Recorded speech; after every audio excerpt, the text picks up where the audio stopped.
আমার ননদে অনেক অত্যাচার অবিচার সহ্য করছে। ওনার 20 বছর বিয়ে হয়েছে, ওনার 17 বছর একটা সন্তান আছে, এমনকি আরেকটা 2টা সন্তান, একটা ছেলে একটা মেয়ে। 17 বছর যে সন্তানটা, ওনার সেই সন্তানটা প্রতিবন্ধী, কিন্তু মেয়েটা মোটামুটি ভালো।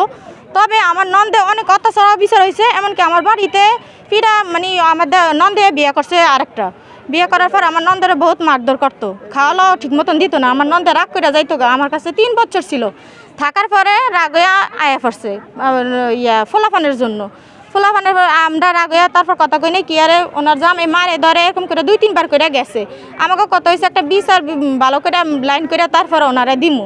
লাস্ট পর্যায়ে উনি ফোলাফানের টানে আয়া পড়ছে, লেগে আমরা এই কিছুদিন হইলো কথাবার্তি কই না। এবার আওয়ার পরে থেকে হঠাৎ করে আজকে সকালবেলায় ওনাদের পক্ষ থেকে একজনে যায় বলতেছেন আমার নন্দরে পাইতেছে না। কি হয়েছে, ছেলে নাকি নদীতে পড়ছে, তারপর ছেলের উদ্ধার করতে যায় আমার নন্দেও নাকি নদীতে পড়ছে। কিন্তু এতক্ষণ পর্যন্ত আমার নন্দরে পাইতেছি না।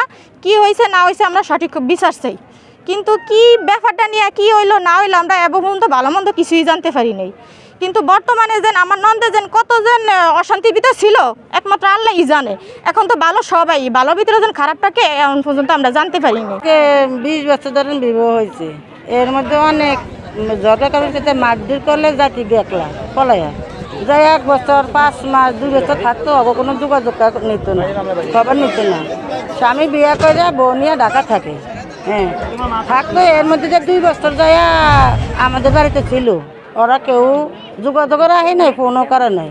তারপরে গার্জেনে বলছে যে আমাকে এনে বিচার 2-3 বার হয়েছে, আলমগীর চেয়ারম্যানে মেম্বার সারা বিচার টিচার করে দিয়েছে। আইসা আবার কয়দিন পরে মারধর করলে যাতে গে।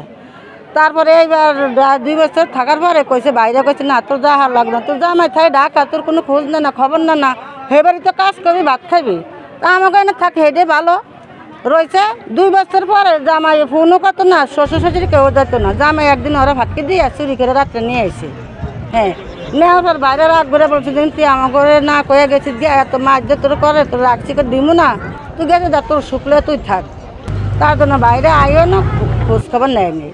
আজকে হঠাৎ সকাল 10টা বাজে আমাকে হেনের মেম্বারে ফোন করে আমাকে আমার জ্বালারে অসুস্থ, বাসিপুত্র তো ঢাকা থাকে, ও বাইরে থাকে, ওরে আলিদা বাড়ি করে ভিন্ন থাকে। তো না আমারে যা বলছে মেম্বার সাহেব এরকম তোমার জালে কই, আমি কইছি এ তো ঘরে না কই কে জানে, ওই এরকম জাসমিনি বলে পাওয়া যায় না বলে।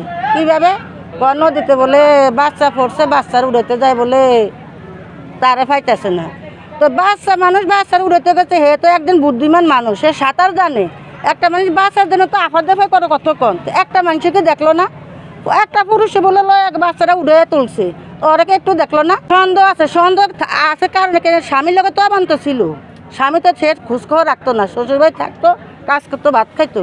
স্বামী তো বউ নিয়ে বাইরে ঢাকাতে থাকে। আমি দেখতে আইসি এই দিয়ে ওরা ভরি গেছে, আমি ওরা হালাই আবার আর বিবি ধরে যাই কয় কি আমার নাতিকে ভরিয়ে গেছে, আমি নাতিকে উড়াইতে আর কয় আমার বউ ভরিয়ে গেছে, বউ আমি দেখিনি।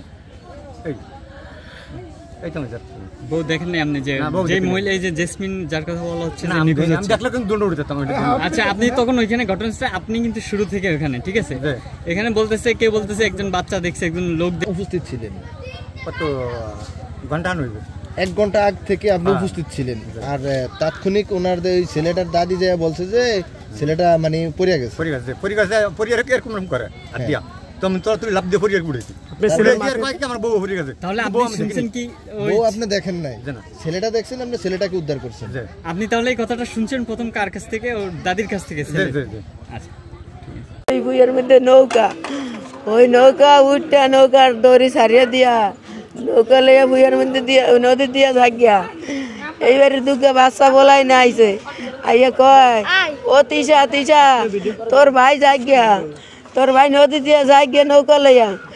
এই আমার মাই হংস বিয়ার ঘাটে গনে এইখানে বইয়া ফেলা হয়নি বলাই বলাই এনে বইয়া আমি ঘরে, আমি শুননা আমি হিন্দে নামছি। ওই আমার মাই যেন হিন্দে দৌড়ে গেছে, আমি দেখি নাই, মাই ভূতের লেগে গেছে। আমি এইবারের উপর দিয়ে গেছি, আমি যাইয়া দেখি আমার মাই নৌকার দ্বারে এক নজর আমি মায়ের দেখা মাইসে জাল ভেসাই তুইছে, গাছের লেগে জাল ভেসাই দিছে, ওই জালে আমার পাওয়া বাজ্য পড়ছে।